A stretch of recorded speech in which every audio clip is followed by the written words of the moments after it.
Hey, what's up, donut holes and donuts? You got your co-host Steve here. Hey, this week on the podcast we have Caryn Larrinaga, the author of the cozy paranormal mystery Donn's Hill. Before we get into it, just wanted to give you a quick synopsis of the book, just in case you're curious about what's happening as we talk forward. So, Donn's Hill is a cozy paranormal mystery, as I said. It's about Mac, who, after moving to Donn's Hill, which is a national ghost hotspot, thinks that she herself may currently be haunted. Her theory is further solidified when she accidentally finds the murdered body of her ghost. Mac must help find the killer to bring peace both to the wayward spirit tormenting her and to herself. It's an awesome book. I feel like the episode went really well. So let us know what you think. All right, enjoy the show.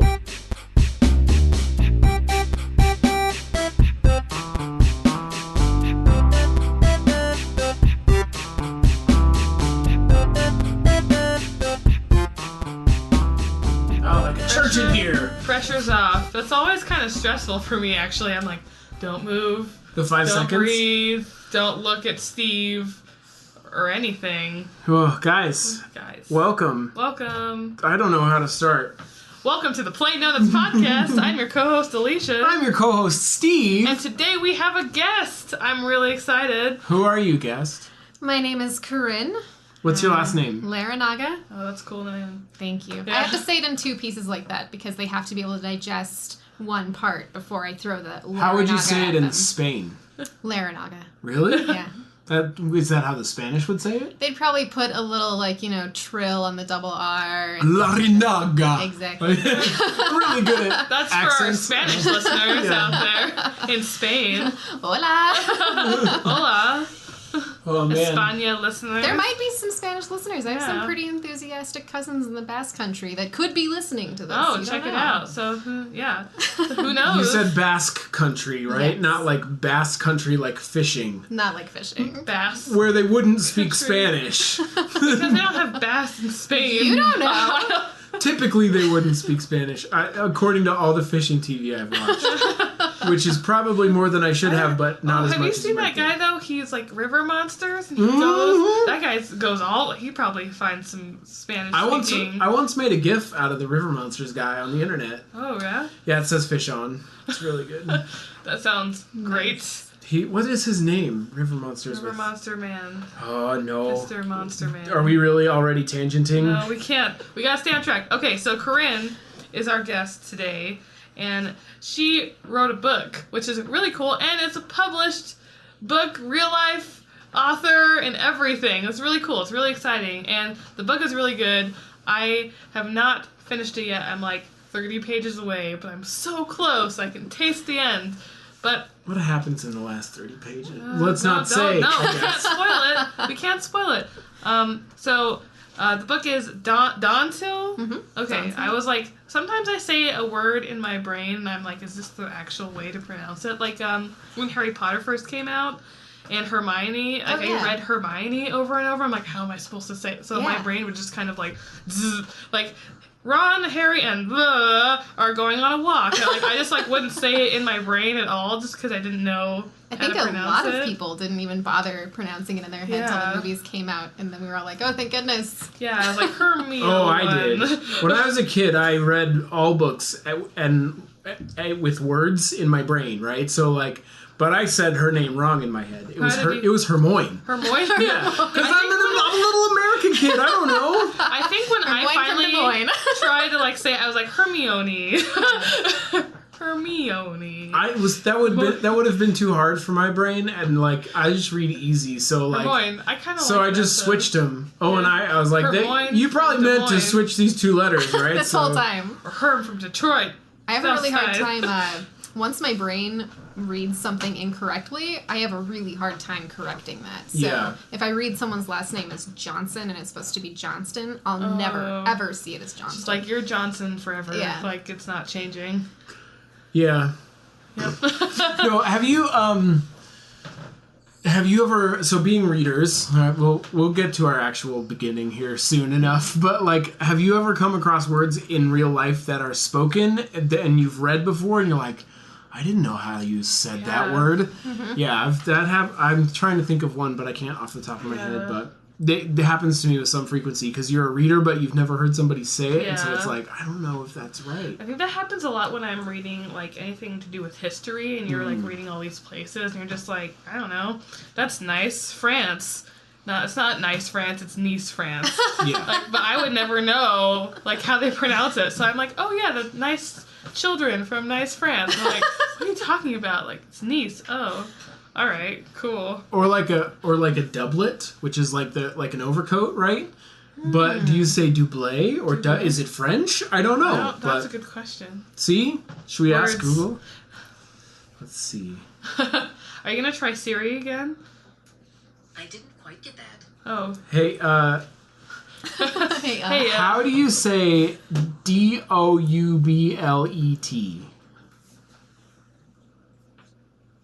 Checking my sources. Here's what I found on the web for how do you say D-O-U-B. Okay. Very helpful. Come on, Siri. This is some great... This is really good Great podcasting. We have a lot Your intro is longer than the whole word.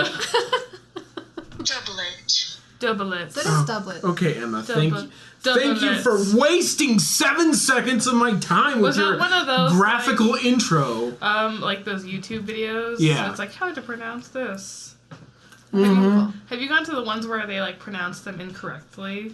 Yes, those are so funny. Those are funny, but then sometimes you like get to a word that you don't know how to pronounce, and you accidentally listen to that one instead of the correct one. You're like, this is It's the best when people don't understand that it's wrong, and so, oh man, this is ruining my life. Oh, that's the best. So anyway, this is all very beside the point. Yeah. Donn's Hill. Donn's Hill is a paranormal mystery, which is actually something I really like mystery, but like paranormal, I really haven't read anything like this before, so it's kind of cool to break out of like my normal reading genre, I guess, to dive into it, and I've really enjoyed it. And Steve, you said you really liked it a lot. I liked it a lot. Steve has finished the book. Yeah, I made a point to do so. I know. I'm just kidding. I started today, and then I was like, oh, I'm gonna read, like on my lunch break, and then on the train, and it'll be 2 hours, and I'll be done with the book. No, All right. It's pride. That's totally pride. Pride and Prejudice. But by the next time that I come, I expect you will have finished it. Yeah, I'll have uploaded it into the thing Goodreads is, and everything. As far as you are into the book, we can't really talk about it now anyway because it's too many spoilers. So, you're lacking some context, and you might be fired later. But no, I'm just kidding. Steve's my boss, and he's gonna fire me. It's not true. So. Oh, we did our intros. Man, I'm so flighty right now. Steve had lots of cocaine earlier. Yeah, that's how we roll. We just we're rolling in the money here at Plain Donuts Podcast. We're lacking money because of all the cocaine, but... Oh, that's true. Yeah. It follows. Well, did you have one of those lemon bars? I did, yes. Then that's so that's a funny story from the evening, actually. Like, in the book, there's a scene where the character eats a lemon bar, and the way it's described, so the book is written in first person. It's really hard for me to talk about, actually, because when I want to say the character describes it that way, and she does, but really Caryn's describing it that way as the writer, right? So it's hard to talk. Yeah. My brain is like, how do you say this? Mackenzie. So anyway, the way she describes it is like, this lemon bar is really delicious, and the specific talking about the saliva glands activating and stuff. The acidity of the lemon bar. Yeah, I was like, Caryn likes lemon bars. Yeah. Like, I know this character likes lemon bars, but it's clear that Caryn is a lemon bar So Steve fan. was like, we gotta pick up lemon bars. I'm like, I'm on it. So I went to the bakery, got some. I thought they were pretty good lemon bars. They were amazing, and so we had a great time. I thought about just whipping up a chai tea recipe. Yeah.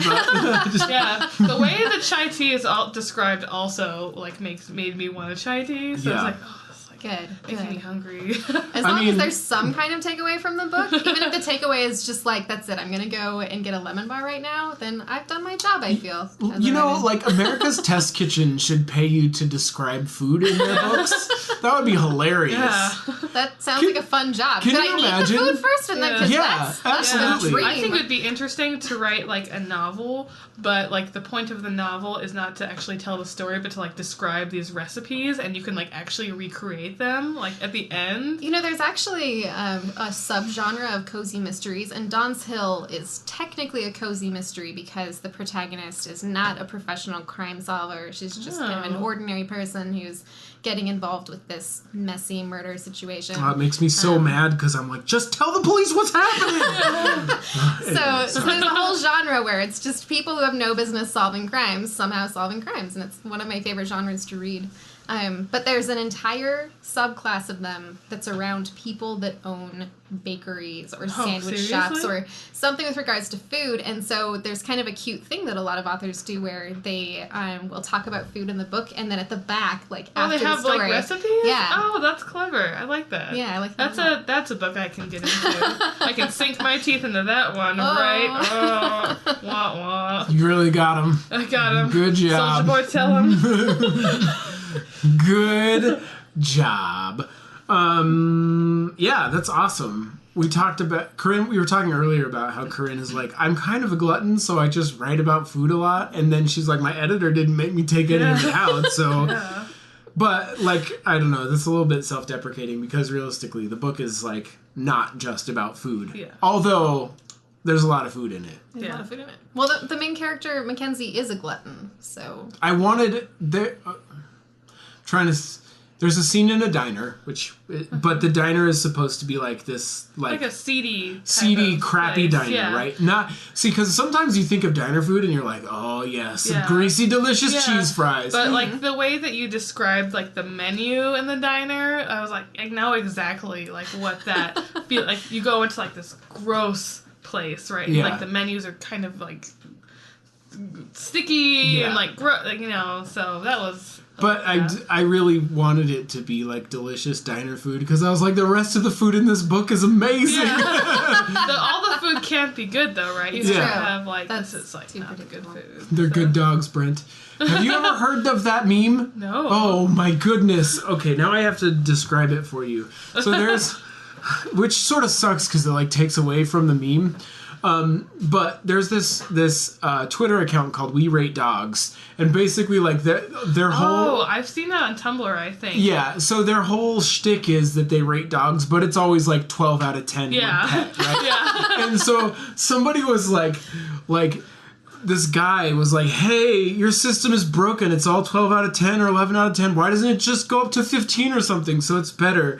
Not all dogs can be over 10 or whatever. And they just responded, and the guy's name was like Brant or something like that. And they responded and said, they're good dogs, Brent. And like, this whole thing grew out of it for funny. people like, and it's funny to read the rest of the comments too, because there's like people like being like, come on, Bront, shut up. You know, and, like saying his It's like name. saying it's like Yeah. it's worse. It's like the Yeah. whole Benedict Cumberbatch that's what I was thing. thinking. Bumper car Cabbage Patch. Yeah. Same But it's deal. so funny, and I want a T-shirt that says like they're good dogs Brant. or whatever. So, oh man, I think that'd be so funny. Anyway, we should like. We should get into the questions. We should get to like our real starting because yeah. our regular audience is gonna be like, what's going on in your lives? Yeah, I want to know what happened to you guys this week. I'm a listener. Give me the That's goods. true. Caryn's a fan. Yeah. She has been for a while. We That's really cool. appreciate it. I know, Yeah. honestly, like I say that every week in the middle section. I'm like, I really appreciate your listenership.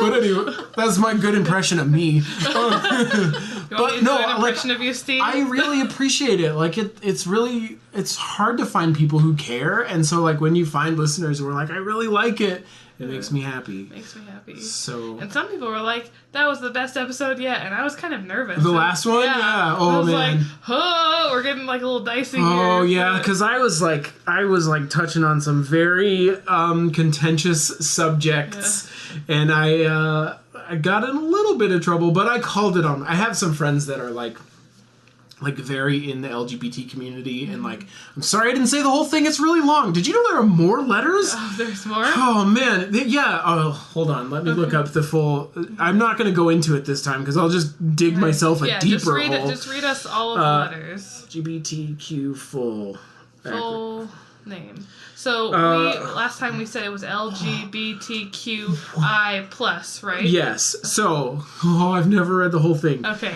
LGBTQIP2SAA community. Oh, wow. Whoa, that's different. Yeah, it's very long, and there's no plus in that one. It's where the rest of us.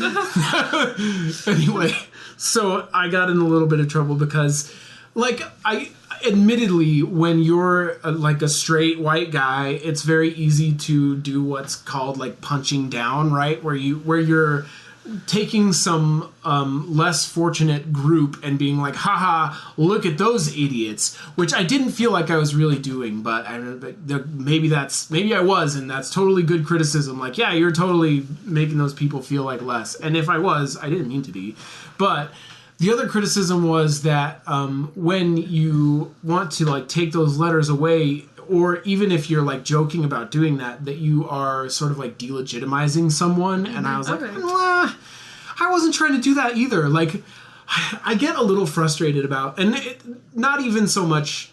It's more about like random stuff that isn't political, that people say everything's a political statement, and so like everything has to be a political statement. In this case, it was like touching on like socio-political issues, but I didn't feel like I was actually speaking to those issues, but really just about an acronym that I felt was really long. Yeah. Not about like how I dislike those people. In fact, I said something about the A, right, which is asexual. There are people that I really respect that are asexual. Mikey Newman, for example, who I mention like all the time. He does the Movies with Mikey YouTube show, and he's asexual. There's an article that he wrote out on the internet about it. So, like, it's not like I disparage those people. I just think the acronym is too long and hard to say. So, I'm sorry. But anyway, so that's my week. I got in a little bit of trouble for that. Yeah. And I could go on. There was more dramatic stuff that happened this week. I don't know why. It was one of those weeks where I decided that I should argue with people a little bit on the internet. And then, gosh, because that always gets you in the right place. So bad. It's so bad. Yeah. Also, today is Melissa's birthday. Oh, it's my wife's birthday, yeah. So shout out to her. Happy birthday! She's over at her desk. She's got her own situation going on. We're a podcast multi-creative, podcast department, and we have a lot of things. We have our hands in a lot of jars. We're here in our collective working on various projects. We got knockers, artists. We got sound engineers. So, anyway. We got a guy who goes outside and lays on the ground to take pictures of the ground. We do have that. He's literally on the ground right now. Asleep, I think. I don't know. No. So anyway, I guess I don't want to apologize because I don't feel like I said anything terribly wrong, and I don't feel like anyone in particular from the categories who may have been disparaged have come to me and said I was personally hurt, right? And if that were the case, of course, I don't want to hurt anybody's feelings, but like, I don't know. It was very controversial, and somebody said we were the Febreze podcast, and I was like, screw you. Yeah. I'll say controversial things all day. Yeah. Wait, what? I don't get it. Febreze of podcasts? We're like a sweet vanilla podcast. Yeah, we're human air fresheners. We can't take on. Although I kind of like that though. I know, I know you would. I would like that, and I love dogs, and everyone's beautiful in their own way. So take that. No, but they basically were saying like it's ineffective when you take on controversial subjects because you're too nice. Was essentially their criticism, and I'm like. I am very often too nice. And I was having a long conversation with my friend about this. I'm sorry, this isn't really about me, but tell us more about you, Steve. Anyway, I was having a conversation with my friend about it because she's like, that's a weird like system of like masculinity where you have to be not nice. What is too nice? And I was like, I agree with you. Like, I don't feel like just in my relationships or everyday life I'm too nice, but sometimes I feel like as like a public person or as like someone who does a comedy podcast, like I should have more of an edge so that it's funnier, because I feel like it would be like a little bit less pillowy. But I don't know. But people like us because we're pillowy, and they can rest their head on our soft. Screw those people! No, Steve, no! I'm sorry. I didn't mean that. Don't leave. We love you all. I'm really sorry. I even said thank you to a real listener here on the podcast in person just now. Yeah. So That's true. Real-life Don't listener. let Steve tell you that he doesn't appreciate his listeners. Or don't let anyone even tell you that he doesn't, because I'm here right now. yeah, don't let me tell Hey, you and either.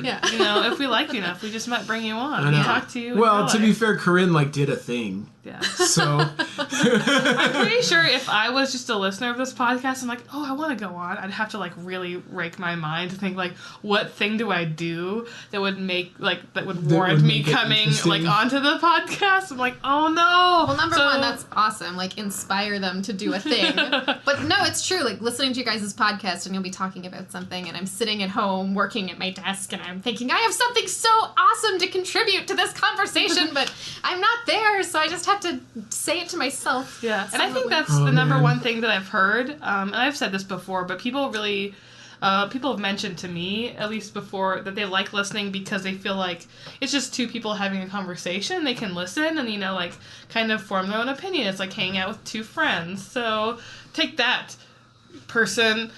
We're the Febreze of podcasts, and people like to be around us. So what kind of criticism is that? you don't know how sick a burn that is for that person. Oh, sorry. No, I'm just kidding. Kind of.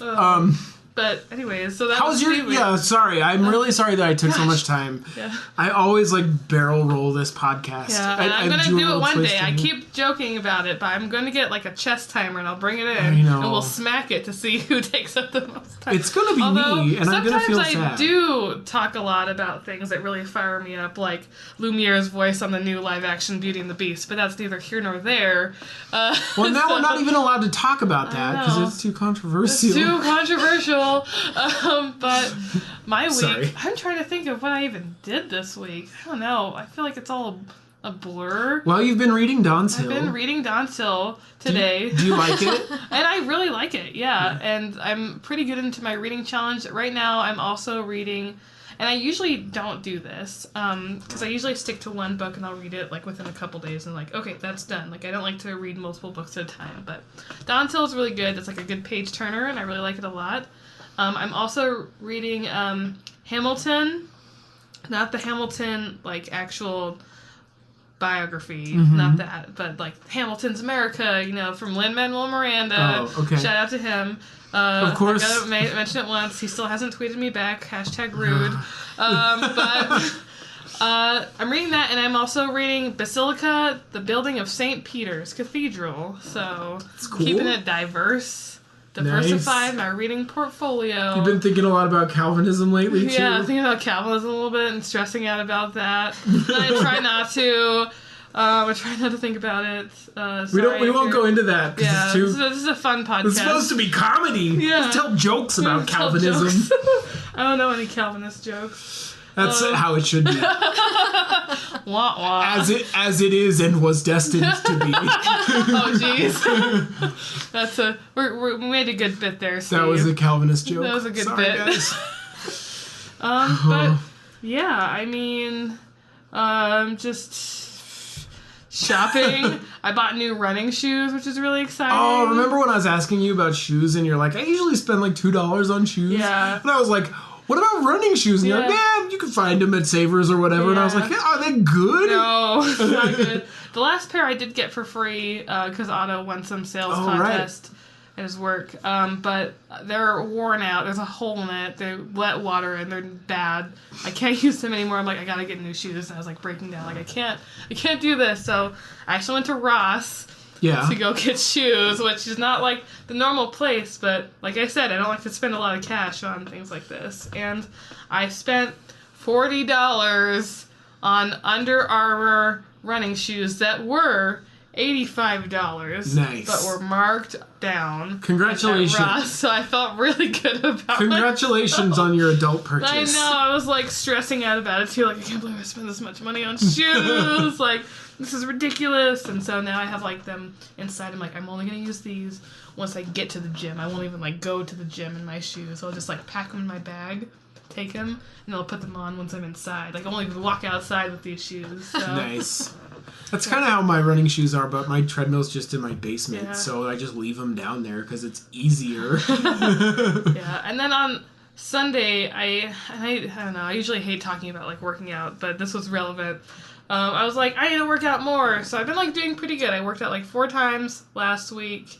Like, you know, diversifying my exercise routine also, and I was like, I'm gonna work out. You know, I'm gonna do something crazy, and so Otto found this workout called the Wonder Woman workout. Shout out to Otto. Shout out to Otto for the worst workout ever. It like really starts you off, and you're supposed to do this 10 times. You're supposed to do like 20 squats, and then like 40 high knees, and then like Wait, you start out with 20 squats, just and with no 20, weight, right? Yeah. Okay. And then you do it 10 times, like this Oh, thing. jeez. And after I have done like 100 squats, I was like, I can't do this anymore.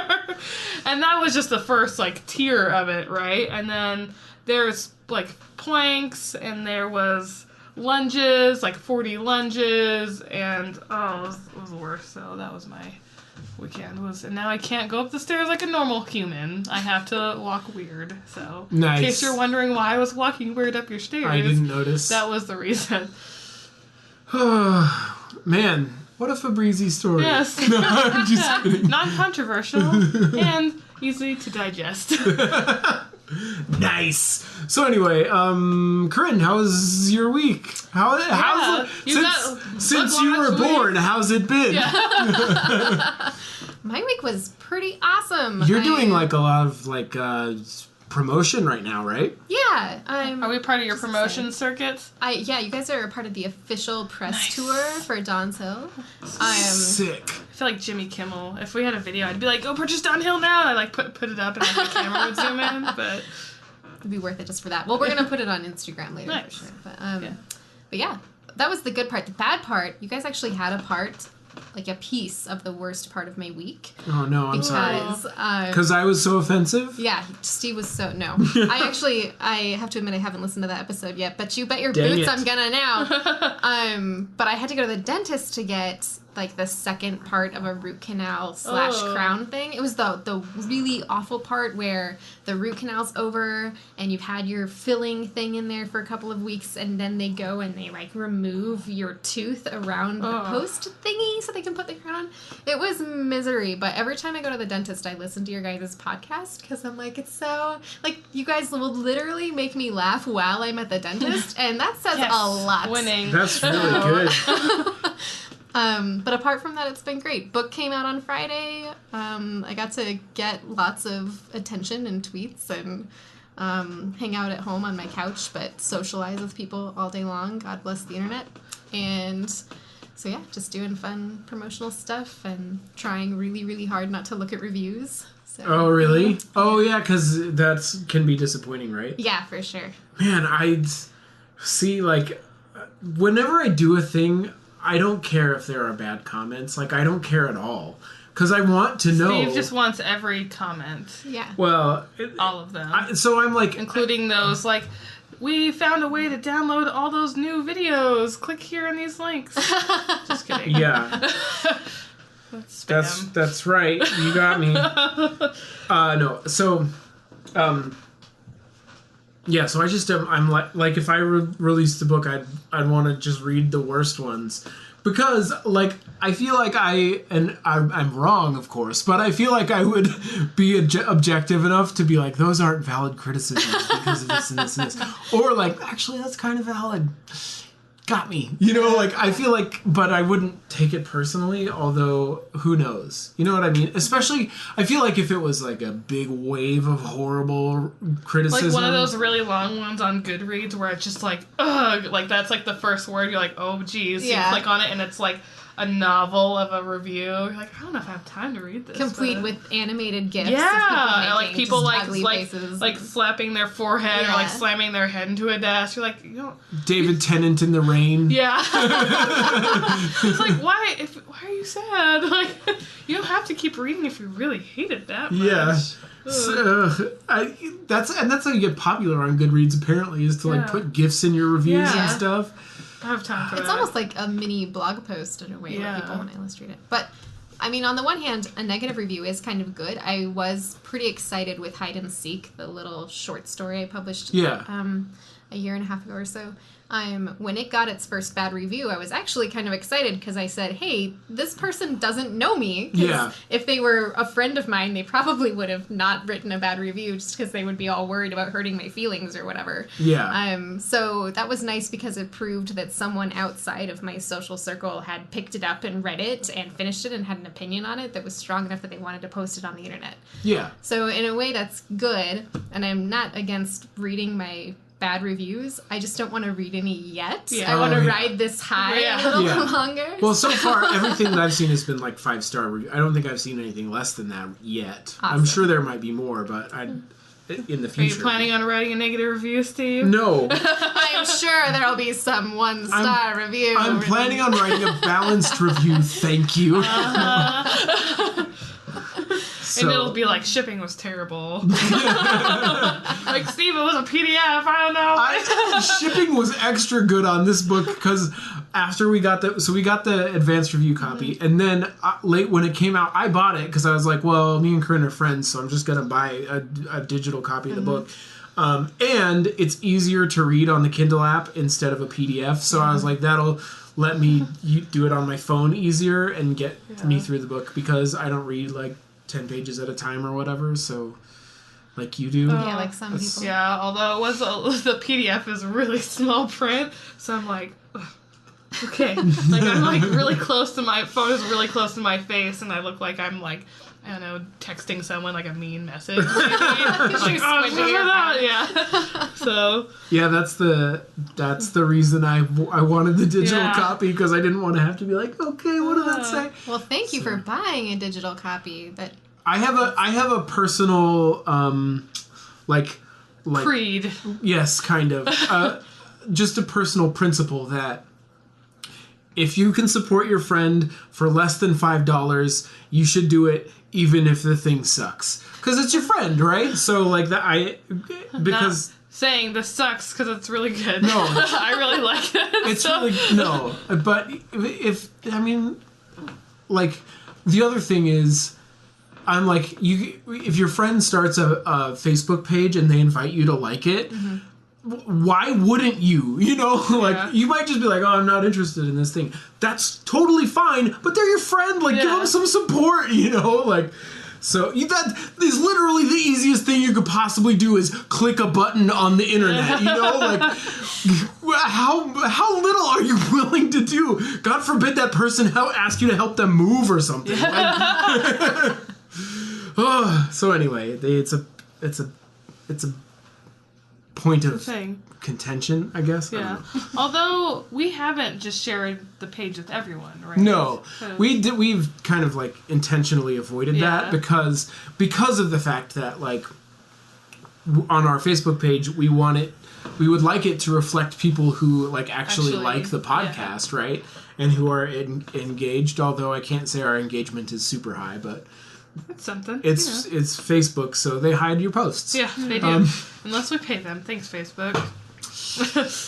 Throwing shade at the F book now. I wonder how much of like I wonder if they have. Oh man, this is so weird. I wonder if they have like a score of interestingness, right? That puts something into your feed. I wonder how much it takes for a non-sponsored post to get into a feed, like, and I guess it's one thing if you like all of the Plain Donuts posts and you're like really into that thing, then Facebook is probably like, we're doing you a disservice if we don't show you this thing. But if you're just if it's one of a bazillion things that you like and like you just don't look at it intentionally, I wonder what the score is that it has to get to like get into a feed. I don't know. Yeah, I don't know. I want to know what's under the covers, Facebook. I want to know. Can you show me? I want to know about these strangers like me. I want to know what love is. We probably should get through questions though. Yeah, because we're 35 minutes in. Geez. We're really good at this podcasting, staying on track thing. Sorry, we usually go for an hour, and I don't want to like hold you any much longer than that. The last time we had a guest like in the room with us, they were like, I had to tell my team at work that I couldn't be on the deployment because we were doing the podcast, and I was like, I'm so sorry. And then she quit that job. No, but she did. Oh. She just got a different job. Oh, okay. I was like, oh. She didn't after that. Okay. No. Okay. It stressed me out a little. So we should start with your questions that you got on your retweet of our post or whatever. Sure. So, do you want me to read them? Yeah, Or because how I does don't that have work? them up. Okay. Go ahead. Well, do you want had someone them in else to read them? I can just. being kind of weird. There we See. go. My app was. Just Would you like me to read them for you? So well, you you don't. do have like a really nice question reading voice. Oh, thanks. Oh man, Whiz. my little heart just expanded. 3 times size. Oh, she even retweeted your post that retweeted our post. Look at this person, so lovely. Okay, so her first question. This is from Katie. She said, Katie M. Do you ship any of your characters that aren't together? So shipping, if you're not familiar with the term from Goodreads, is like relationship, right? You ship two people, and that means that Like you want them to be in a relationship. in your headcanon you put them in a Yeah. relationship, right? And so headcanon's like that's a... oh, sorry, in your head brain movie. in your mind movie. So that's the first question: is do you ship any of the characters that don't end up together? Oh wow, yeah. And is it a spoiler if you It's don't? a little spoilery, right? No, I don't think so. Okay. Because honestly, I don't. I saw her Oh. question and I felt kind of sad that I could have been, almost writing my own mental fan fiction in a way and having these secret relationships between characters that aren't together. the fan fiction that you write is the real fiction. No, I want both tiers. I want to Bogart it all. Yeah. Like the last chapter of Harry Potter, am I right? Just kidding. Sorry. Please don't send me angry messages. I'm just kidding. Oh man, nice. So the answer is no, but I'm a gonna. So Cool. So I guess my question after that is, what would you do if someone like presented you with fan fiction of your? Would you just be like, yes, like this? I've reached peak, like author level. Like this is the top. that would be pretty cool. But I think I need more information about them, the manner in which it was presented. Like, did they post it to me on Facebook, or did they come find me at my booth at FanX and give me a lovingly hand-bound printed because I think my reaction in both cases would be overwhelmingly positive, but one would be like, wow, I've really made it. Yeah. One would be like, you might be a little bit of a stalker, buddy. Okay, so, or unless it was a lady, and then she's kind of a stalker. My lady friend. I don't know how Buddy you'd S? end that. Hey Buddy- guys. Buddy S. Y'all. Hey, Buddy S.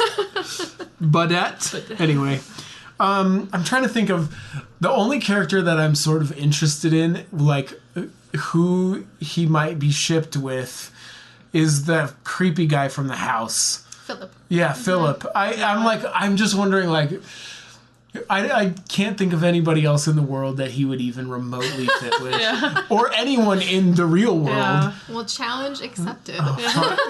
You'll, Gonna write off like a spin-off series. oh, I'm totally putting you on our wireless right now. You're welcome. Okay.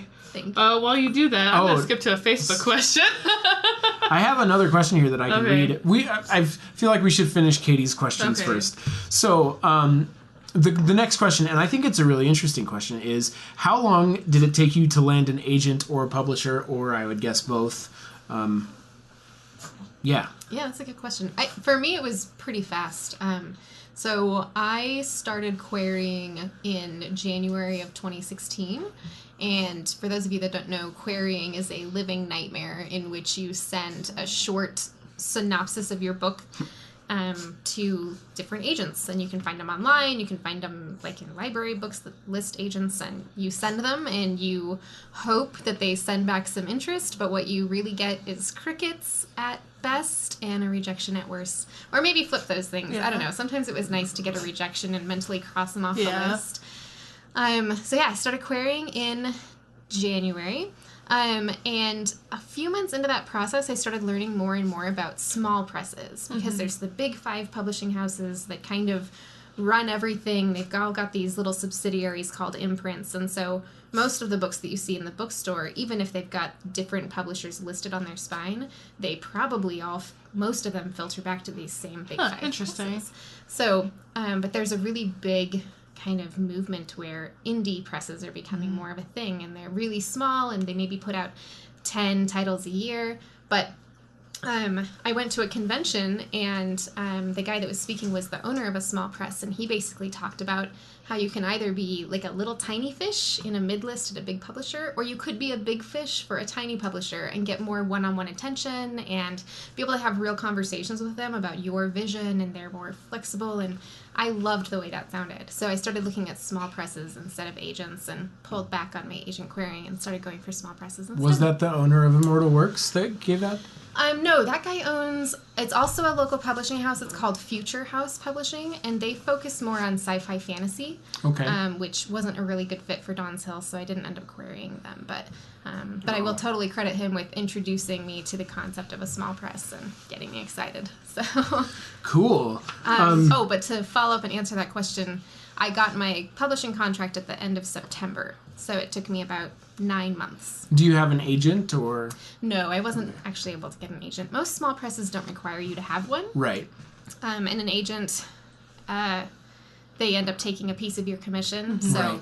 you need them to get into a big five. You're not going to get into a big five without an agent. But You might get into Bane if you write science fiction or fantasy. that's true. Oh, Bane is a great small press too. Aren't they? Well, Bane not is small like press. big. Sorry, Yeah. they're a great press. Sorry. Yeah, you're good.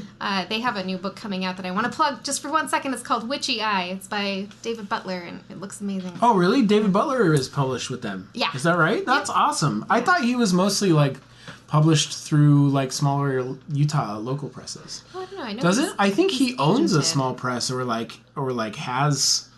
Anyway, this is sort of like bike shedding, but anyway, I was wondering if it was James Wymore that was talking, because he's involved with Immortal Works, right? He is, yeah. So Yeah. I only know of him because I went to a conference a while back and saw him there. Gotcha. In a couple places.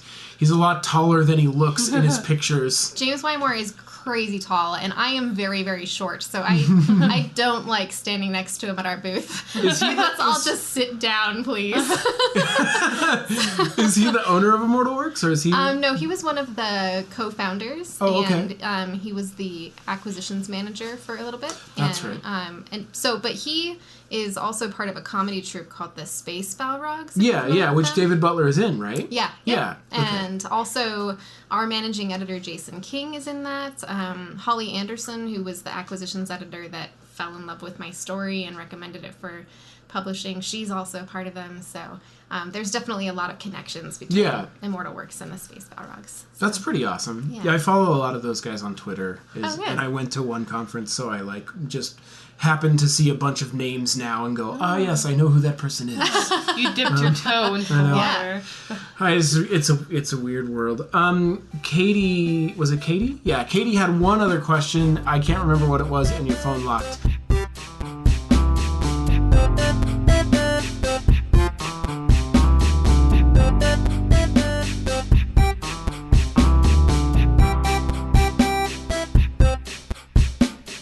Hey, it's your co-host Steve here. How's that for a middle section cliffhanger? Yeah, anyway, we'll get to Katie's next question here in just a moment, but I wanted to inject myself here in the middle and say, as always, thank you very much for listening. As you heard on the podcast, we really do appreciate your listenership. It is fantastic. Hey, I just wanted to get a couple of quick things out of the way. Later in the podcast, there will be a website mentioned that we couldn't remember the URL for. That is indiebound.org, and that's how you can get a hold of like independent books through your regular bookstore, your independent local bookstore. Probably not Barnes & Noble, although you could fact check me on that. I'm not sure. Anyway, indiebound.org is how you can get a hold of those books, and that information came from our guest, who, as you've heard, is Caryn Larrinaga. You can find her blog, information about all her books and all her writing at carynlarrinaga.com. That is CarynLarrinaga.com. And yeah, we'll list all of these links as well on yourplaindonuts.com on the post for this episode. So this episode will be episode 25. You can go there to find that, and you can find links to Caryn's website, where she also has linked her, Facebook and Twitter and all that stuff. And then also on yourplaindonuts.com, you can find our links to Twitter and Facebook and Instagram, everything that we do as well. So, those will be the places you should go to find the things about this episode. Also, if I could just ask one favor, if you could share this podcast with somebody who might like it, I would love that. I would very much appreciate it. As we said in the podcast, it's hard to find people who care about stuff. And if you're one of those people that cares about this podcast, I would really appreciate your sharing it with others who might also care. So that's great. Another really concrete thing you can do for us is to go leave a rating and a review on iTunes. That's actually really helpful for us later, especially if iTunes looks for new podcasts to feature. Those ratings and reviews get noticed in that way. So pretty awesome. I don't think I have anything else to say. I hope you enjoy a little bit longer episode. This one was really interesting and really fun to record. So that's going to be it. Enjoy the rest of the show.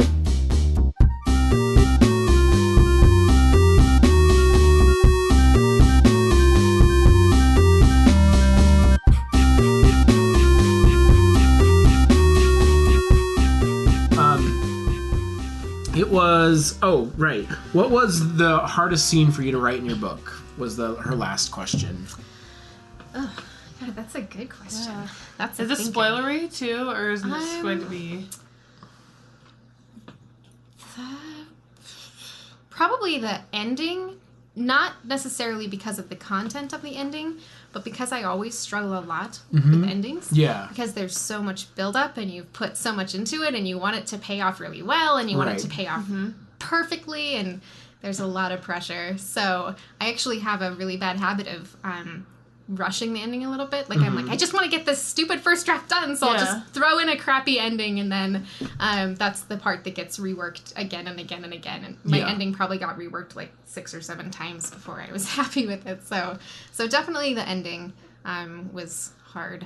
Yeah. They're always hard. When I first started reading the book, this is just an interesting portion about scenes in the book.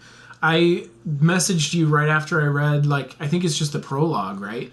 Where she ends up at the motel, in the very beginning. Oh, yeah, that's just the first chapter. Yeah, so when I finished it, I was like, man, that was a really great first chapter because it really, introduces you to the character well and gives you some, good texture about who she is and, what she likes and that kind of stuff. Thanks. And I sent that to you, and you were like, that's the product of having a good story editor. And I was like, oh, so that wasn't in... Because I remember you were querying you did some querying competition with the beginning of Donn's Hill. Yeah. And I briefly read that thing, and that first chapter wasn't in there.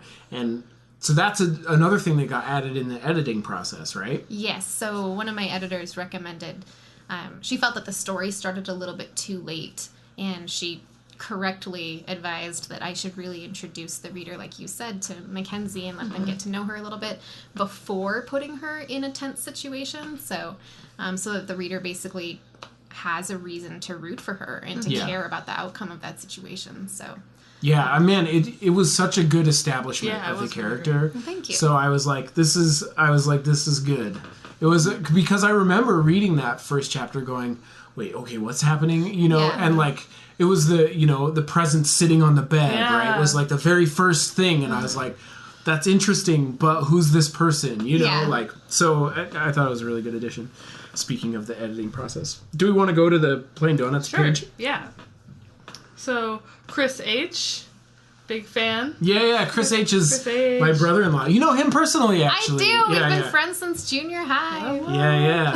So his question is, are there any Easter eggs in the book? And how do you start your writing process? So we'll start with the first question. Are there any Easter eggs? Easter eggs? Like in a movie? Like secret things that only a super fan would catch? Yeah, I think that's what it means. Well, I think Steve correctly caught an Easter egg, which is that the author loves lemon bars. It seems pretty obvious. I really don't want to like give away anything else about like little things that I put in there. Not necessarily because they're spoilers for Donn's Hill, but Don's Hill is a standalone novel. Like it's meant to be consumed by itself, but it's also the start of a 3-novel series. So that follows Mackenzie, where each book is a self-contained mystery, but then over the course of the 3 books, she will explore some deeper mysteries. So I'm sorry, Chris, I'm not going to answer your question because I'll like give things away. Oh, right, yeah. Are you contracted for the other 2 books, or is it? No, they only signed me for the first, but I have high hopes. Yeah. You'll get something. Don't you work with Immortal Works now? Like, yes. As like a day job? Not really for my day job. I'm still doing other things for my like actual quote unquote living. Yeah, for money. Well, now that Don's Hill is out, you'll be able to just like fund your mansion. Or yeah, of course. That's how writing works, right? That's the end goal, right? Yeah, my friend's 8-year-old son, when he saw it, he's like, "That's your name on the book. Are you rich?" I'm like, yeah, no. Yes.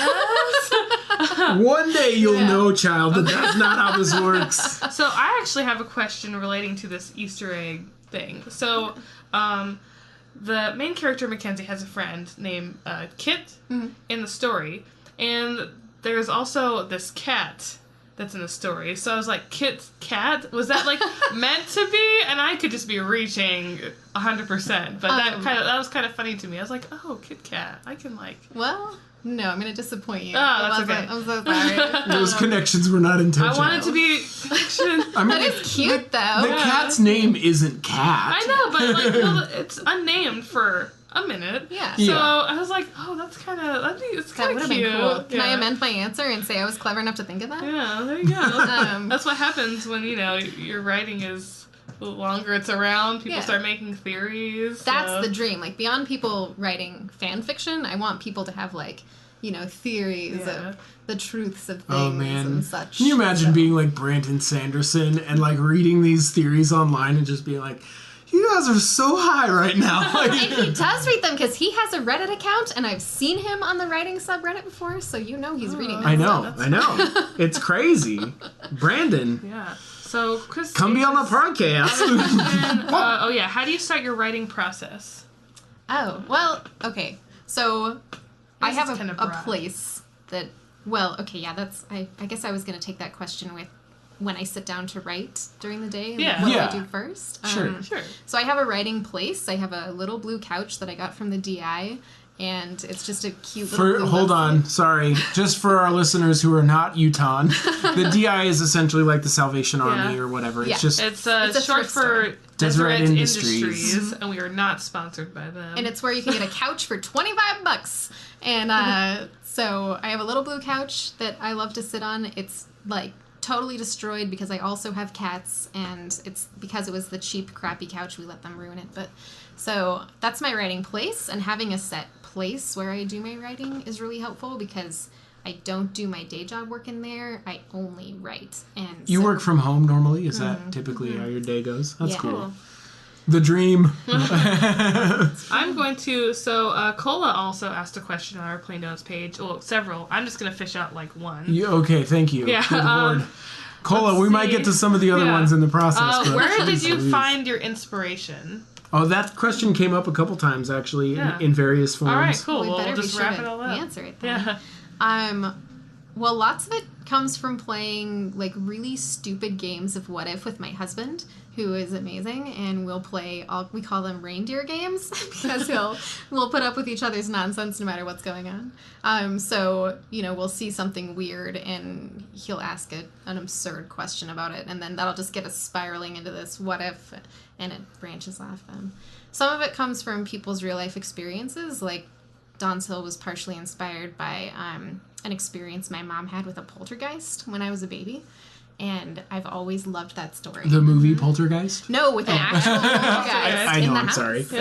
I'm sorry. Well, I mean, we're like a comedy pop culture podcast, so we have to inject pop culture sometimes. And we're talking about the old Poltergeist, not this new crap that they're putting out. Was it not good?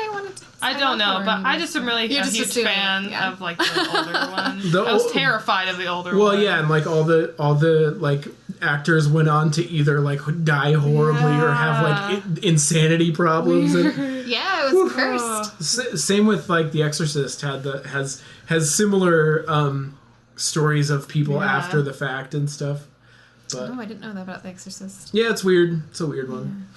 But so kind of a blend. I would be curious about how, so like when you have an idea that you think is worth like writing into a story, how do you start that process? What does it look like for you? Well, the first thing is it goes in my phone. So if I am somewhere where I can type, I'll add it to my little notepad app on my phone. And a lot of them come to me while I'm driving, so I'll shout at Siri to put it in for me. And Siri misspells it horribly. And so it starts there, and then I kind of leave it. I don't usually go look at the phone for ideas unless I'm really desperate and I want a story prompt. But it'll kind of like germinate in the back of my head and grow and hassle me when I'm in the shower, or like I'll be almost falling asleep and I'll be thinking about it. So it kind of has to grow on its own a little bit. And then I'll usually try to start with like a character or a place, or sometimes both, a character and a place. And Donn's Hill started as a place. So I was thinking about this town that was just this hub of paranormal activity. Spooky Stars Hollow. Yeah, Spooky Stars Hollow. I remember you mentioning that. I'm like, yeah, that's kind of true. So, if you're a fan of Gilmore Girls, you'll love this. Lorelai and Rory approve. Wink. We are not sponsored by Netflix or the CW. That's my like. That's the one that I'm proud of from my whole thinking about Don's Hill is Spooky Stars Hollow. Spooky Stars Hollow. I love it because I will admit that I love Gilmore Girls. Well, and just the way the town interacts with each other is like, oh yeah, everybody knows each other, and they all expect each other to do certain things, right? You know, so like there's always like the kooky character, and there's always like the person in charge that is like very like militant, you know, like Taylor or Kirk. I don't know any. Come on, where's your Gilmore Girls trivia? I'm quizzing you.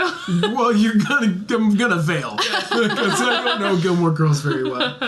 I can't do the way they talk. I can't. I know it's like the main thing about Gilmore Girls, and I'm just like nobody talks like that. Fast-paced dialogue. Not only fast but clever. Like it's not just their lips that are clicking away; it's their minds, and so they can. I think I was watching some, and this is a mini tangent, but I was watching some little documentary about it, and when they were originally, like, casting for it, they got, their scripts, and they're like, this is a huge script. They're like, oh, this is an hour show? I thought it was only a half an hour show. And they're like, it is only a half an hour show. And they're like, oh, okay. Like, I guess we're learning, like, a lot of words right now, so that's fun. So that would be stressful to me, because I'm not good at memorization, and there'd be no way I'd start talking about random things. Oh, that's weird. I read relatively slow, not slowly, but like not fast, but I'm really good at memorizing. You read really fast, but you're not good at memorizing. Good at memorizing. We're like opposites in that way. Whoa. And I wonder if that's common, like. Yeah. Well, I can definitely pick up like context, and things like that, but yeah, when it comes to like just memorizing anything, I'm like, I don't know. Yeah, when I did stand up, like I just would go up and tell jokes, and then because I would get like 5-minute sets, I usually didn't get longer ones, and not look at notes or anything at open mics or whatever. This dude was like, "Do you just memorize all your jokes?" And I was like, "Yes, they're pretty simple jokes, for 5 minutes, like, and they're not very good." So, that was when I realized, oh yeah, I actually can memorize things pretty well in the moment. Like I don't memorize things deeply over the, like if you ask me to remember what I memorized in high school drama class, I wouldn't be able to remember any of it. Oh, you know what though? Like, there is that Shel Silverstein poem. Ickle me, pickle me, tickle me too. Went for a ride on a flying shoe. Hooray, what fun, it's time we flew, said ickle me, pickle me, tickle me too. Some sweet poetry. I'm rapping, I'm spitting. There's a polar bear in my Frigidaire. He likes it because it's cold in there. With his feet in the meat and his face in the fish and his big hairy paws in the buttery dish. I think there's more, but I can't remember. We're really good at spitting some sweet poems. Shel Silverstein. Oh, the Shel Silverstein. Actually, we have another question on the PD page. Can I ask one more of Cola's questions, Yeah, actually, go for because it. I think it bookends the other question Yeah, well. go for it. So we talked about how you start. Her questions were a lot about, like, she has, like, a million things going on right now, like, just different stories she's working on, but she struggles to finish any of them. And this is a problem that I personally have very thoroughly in many things, but how do you, like, get to the point of finishing? Like, you said that normally your first draft is just a rushed ending. How do you even, like, get to the ending?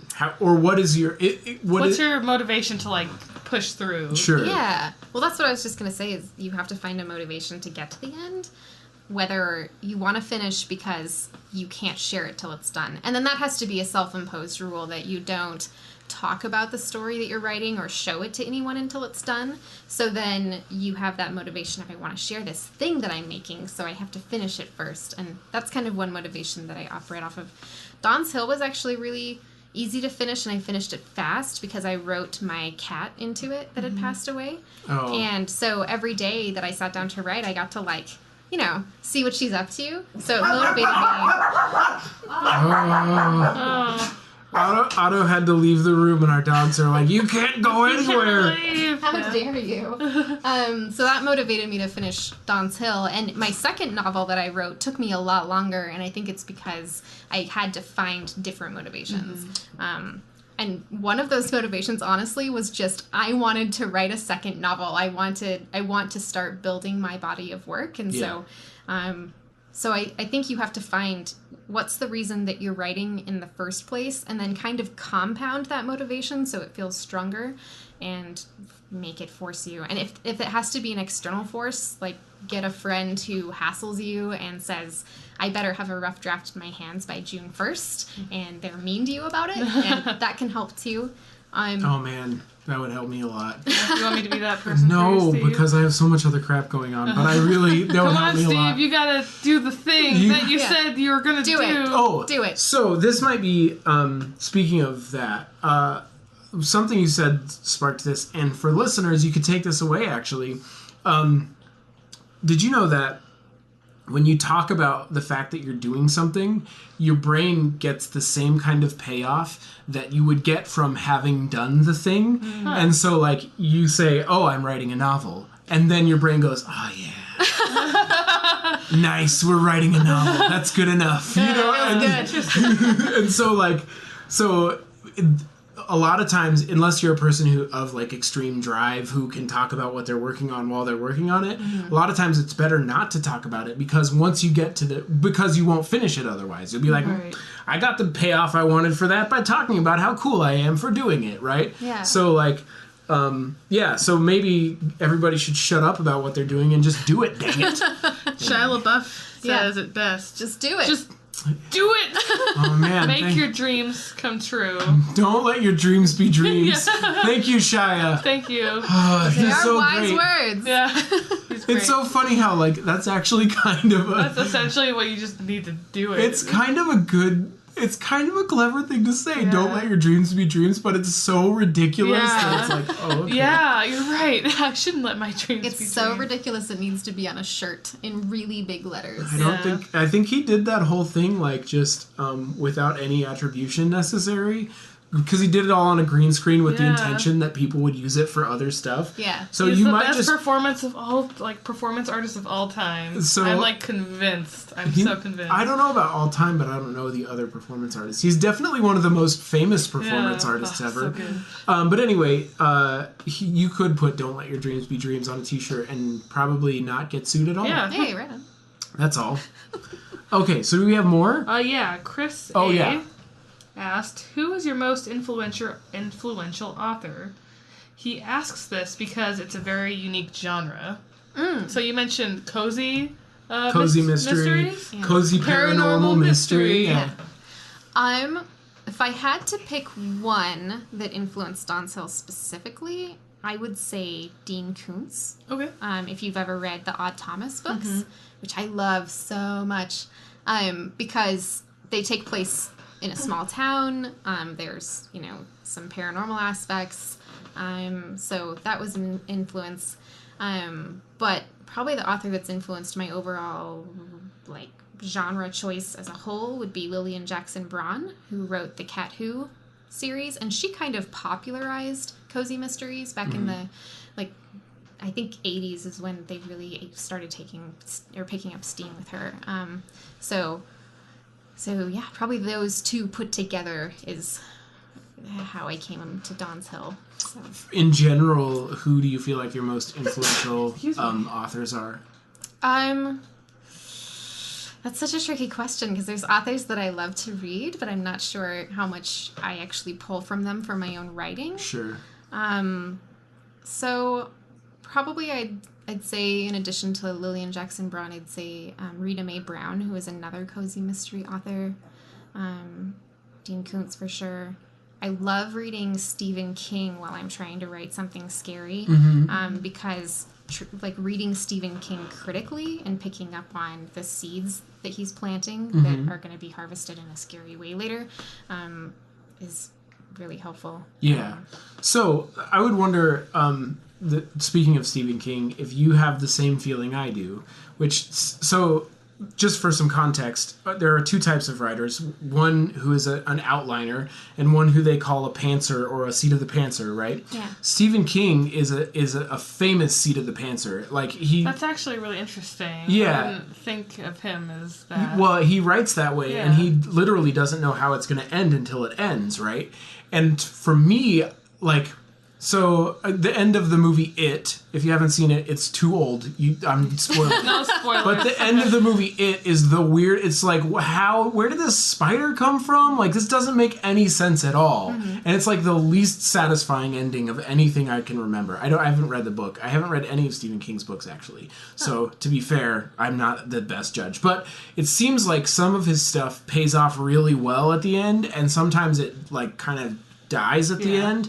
And I would wonder if that's partially because of that writing process where it's oh, this ended. Well, that's how it is, Well, first you have to read The Shining. You must. It's the best. Okay.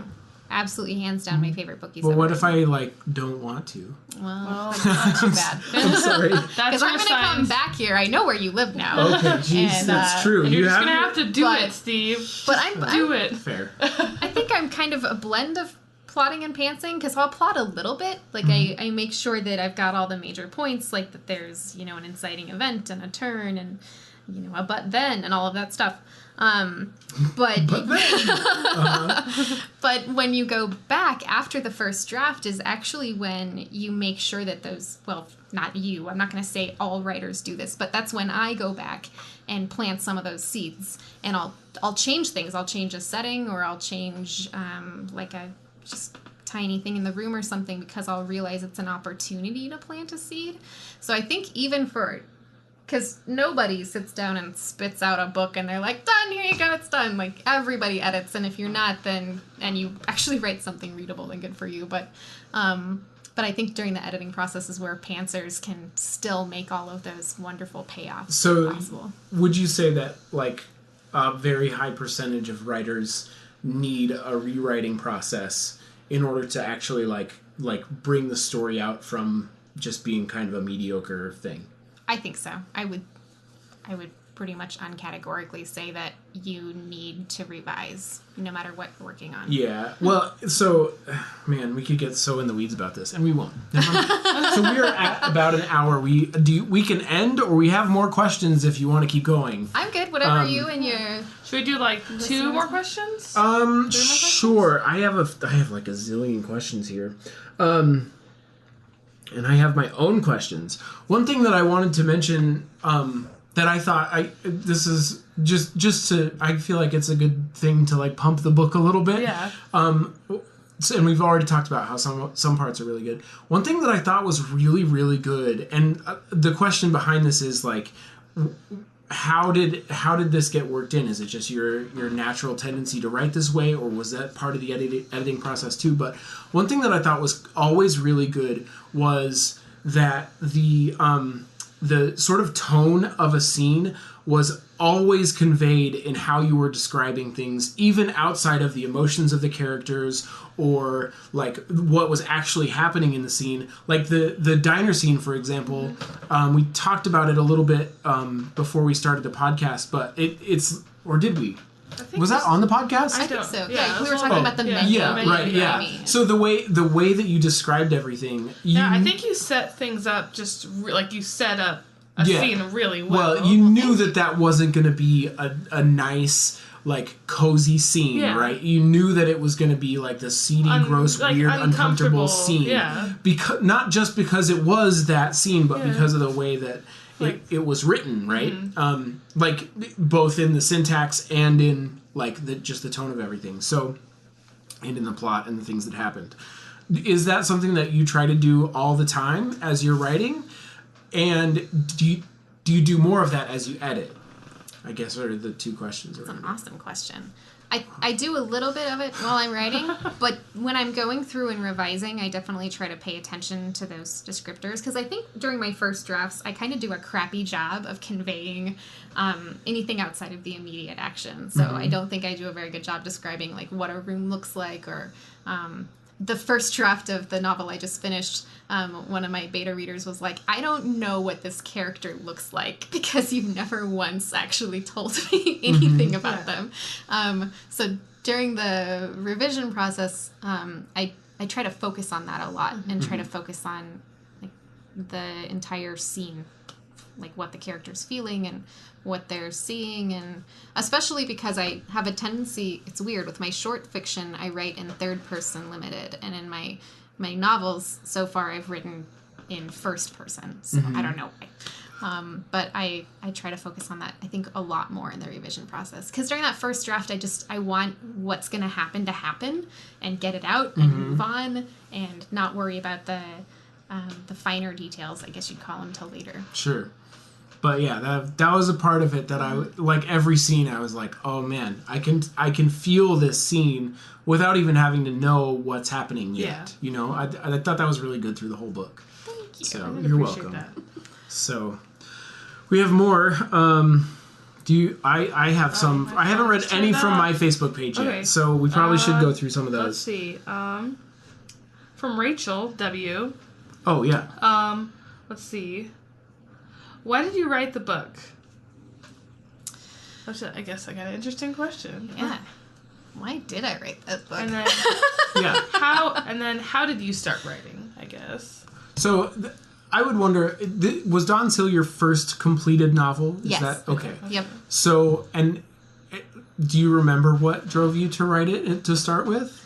Yeah, actually, I remember exactly the day that I started drafting it. I went and had dinner with a friend of mine who's also a writer, and we just met for dinner to talk about writing, which we do all the time, and she told me a really weird thing that happens to her sometimes, where she feels a presence sitting on her bed, like at night at home. And she was like, they don't scare me.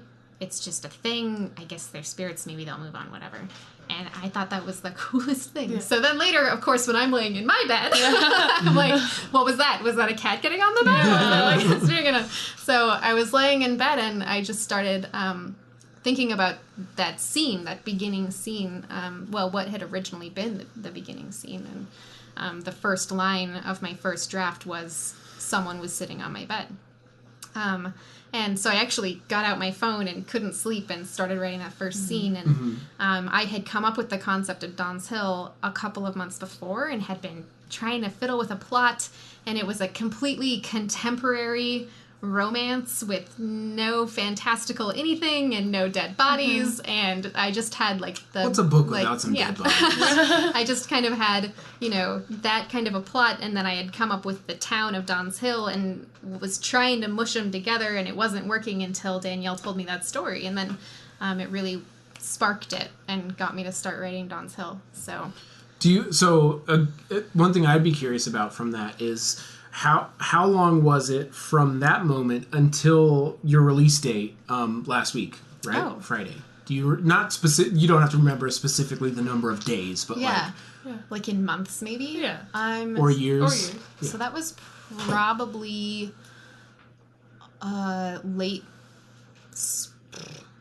early summer 2015, probably. Okay. And then it got published in February 2017. So under about 2 years. about a year and a half or so, Yeah. maybe a little longer than that. Yeah. That's really Cool. good. That's a really good That's- timeline. yeah. Actually, that's pretty fast. Well, yeah. I mean, once I started writing Dawn's Hill, I got the first draft done in 8 weeks.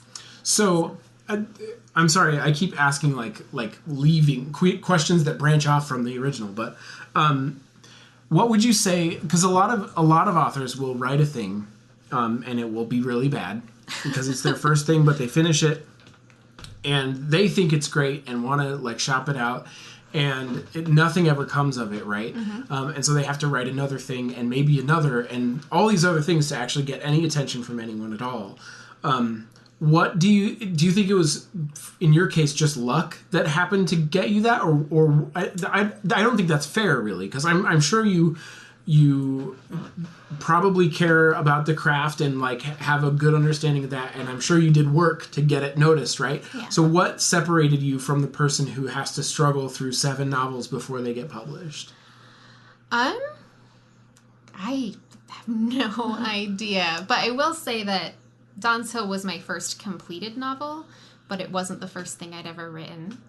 I have written a lot, and I've gotten writing training in different areas of writing. So I've taken classes in nonfiction writing and fiction writing. I was a journalism major for like a semester. I worked for the school paper at our high school. And so it's something I've been working on for a really, really long time. And so Dawn's Hill, I think, happened to be the first project that I finished, and maybe because I had been working on it for so long, it actually came out good. I was shocked. Like, Yeah. I gave it to a bunch of people to read, and I fully expected them to be like, that was a great first try. Maybe query your 5th one. Yeah. And let's put this in a drawer and never think about it. But, I mean, I guess the classic, like, your mileage may vary, you know, like everybody works differently. Everyone grows at a different pace. Yeah. I think if you want to get better and you want to get better fast, that you have to really commit to it. And that's all the advice I can offer there. I don't know how you would gauge it, so I'm going to ask the question, but I don't know if you can answer it. geez. I made a face that was like, eh. Yeah. But, Very questionable things. so how much preparation would you say you put into writing before you start? And I'm not putting like some measurement on that, so you have to write up your own or whatever.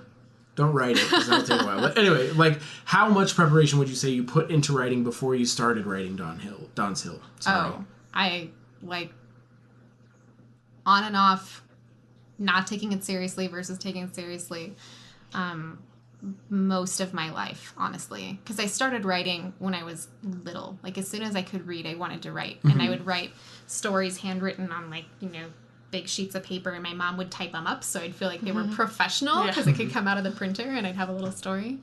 That's why my books are professional. Just kidding. But I think one big thing that I think a lot of writers that are just starting out forget about is they focus on writing, and you can never stop reading. I think that you have to read 100 times more than you write, and probably more, I don't know, because there's a lot of things that you pick up on while reading, maybe even unconsciously.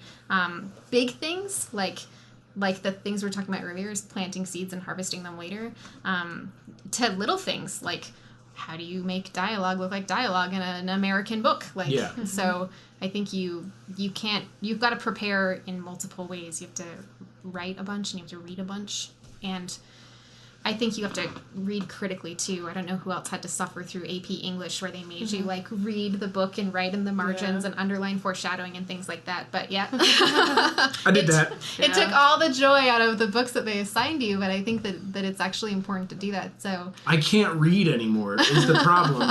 Because now I'll just see stuff happen in a book and I'll go, they're just putting that in there so they can tell the character no about that later. Yeah. You know? Like, Yeah. And Well, so, like the thing where if someone mentions a gun, Chekhov's then gun. the gun must be shot Right. somewhere later. yeah, basically So- anything anything of significance that you put in the story has to have a purpose. Yeah. So, Yeah. and that ruins a lot of, not ruins, but I guess it causes me to ruin a lot of movies for my husband because he'll be watching it and I'm like, you see that bulldozer? That's only there because they're going to use it to move the monster house later. I was doing that with, what was it? Downton Abbey. When we were watching it, my wife was like, "You're paying too much attention." And I was like, "Sorry." This is the curse of someone who likes to think about stories, I guess. Yeah. Speaking of dialogue, you had a really funny line. And I think just because of how natural it came across in the dialogue, it was girls be shopping. I laughed out loud. I was like, that's so funny. I don't know, that's just something that someone would say, out loud as a joke, but it worked really well. And so I appreciated that. And I think, and this kind of relates to my, I have my own question later, but I always find that unnatural dialogue is one of the main reasons that I don't enjoy a book.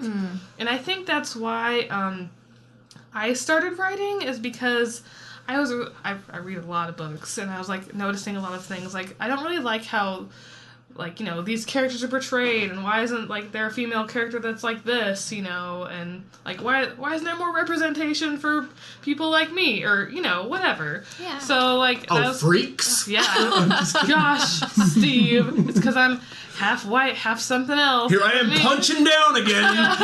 He's punching down on me, and I feel like a victim right now. Don't get triggered. No.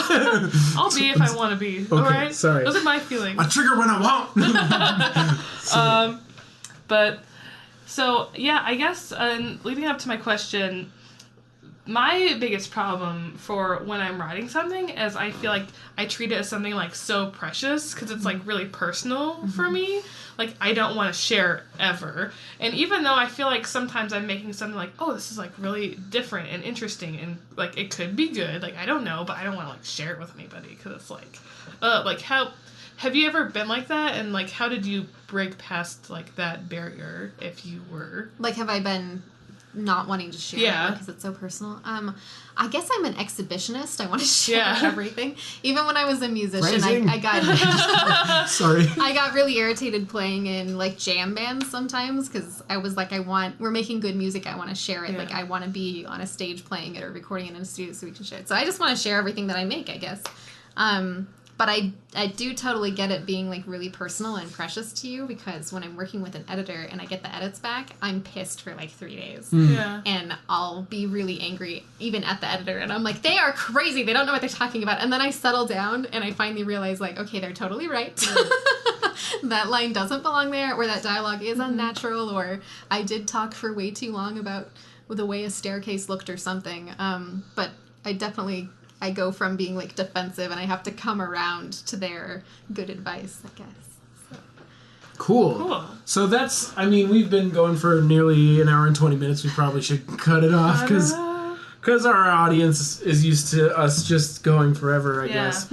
But anyways, one last plug for the book, in case you have not been listening and you're just barely tuning in now. In case you're just joining us at the very end of this podcast that you downloaded. Yeah, gosh. Donn Hill, really great book. It's available on Amazon, and we linked it in our Facebook page. It's also available on barnesandnoble.com, I believe. Is there anywhere else I'm forgetting? If you are local to Salt Lake City, it'll be shelved at Weller Bookworks in Trolley Square, and that's also where we're having the release party on March 14th at 6:30 p.m. And then there is an indie bookstore site that you can go to if you prefer to support indie bookstores, but you don't have a brick and mortar one near you. And I've completely forgotten the domain now, but you can go to this indie bookstore collective website and order it, and I'll force Steve and Alicia to put it on their website or something. Here's a quick question for the end. Yeah. Is there a way that if somebody wants to see Donn Hill at local stores and they're not in the Salt Lake area, is there a way that that could happen? Yeah, so it is distributed through one of the two major distributors, which is called Ingram, and most stores source that. So you can go into the local bookstore and request the book by my name and the title, and if you want to be like extra fancy and get bonus points, you can snag the ISBN off of the Immortal Works website at immortal-works.com. And yes, you can go in and request it. They might not shelve it because shelf space is so precious, but they can almost definitely order it in for you. Okay. Cool. Sweet. Oh, one more question. I'm sorry. This is about the book still, as they all have been.